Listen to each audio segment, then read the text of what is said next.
Remember, part of my whole shtick, like I started making movies, but standing on stage and making jokes and telling stories and Q&As, comedy, became a side hustle for me. And that had everything to do with George Carlin. And I couldn't thank him for everything he had given me, but I could give him the one thing he wanted, which was to be in movies. Everything about George was great. Remember the Jersey Girl set, so like fucking method. It was nuts. We were doing this rehearsal. It was just me and him and Affleck. Ben is opening his script, fucking pouring coffee and shit. And George is like just dialed in. He goes, Kevin, I have a question for you as the author of this piece. I said, recognized. Instantly turned to Ben and I was like, why can't you be this fucking good, man? I remember one of my favorite moments, like on a set. We weren't even shooting yet. We were on Dogma and we were in rehearsal stage. And at one point, you know, I'm standing next to George. I was like, what are you working on now?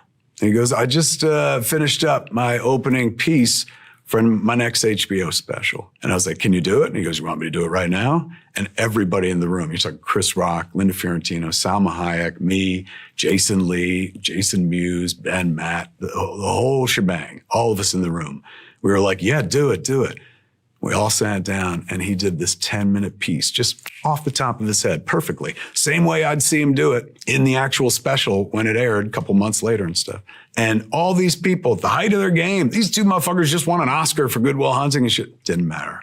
Everyone was agog at the man as he worked the room. He was so good at what he did and stuff. And we just watched him for 10 minutes, like just put everything aside and watched him do his thing. The fun thing about this job is every once in a while, you can see someone who's truly excellent practice their craft front and center, right there. And you could touch them. Sometimes you watch people do things, you're like, must be magic. It's gotta be wires. That can't be real.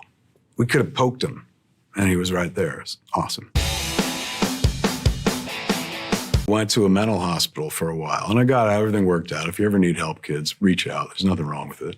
I had stopped smoking weed because I'd been in for a month and I was like, oh shit, like I haven't smoked weed in a month. Let me keep going. So this was the first movie that I was going to direct where I hadn't smoked weed. And then I was so non-smoky that I fell down this existential rabbit hole. If these kids know anything about me, because they're all like in their early to mid 20s, it would only be from really the last 15 years of their life and really probably the last 10. And all of that time, I've been a stoner. So what if they come to set and they're like, where the fuck is the guy we thought we were gonna work with and shit? So I was like, oh shit, Authentic Kev has to make this movie. And Authentic Kev hasn't directed a movie without being stoned since Cop Out.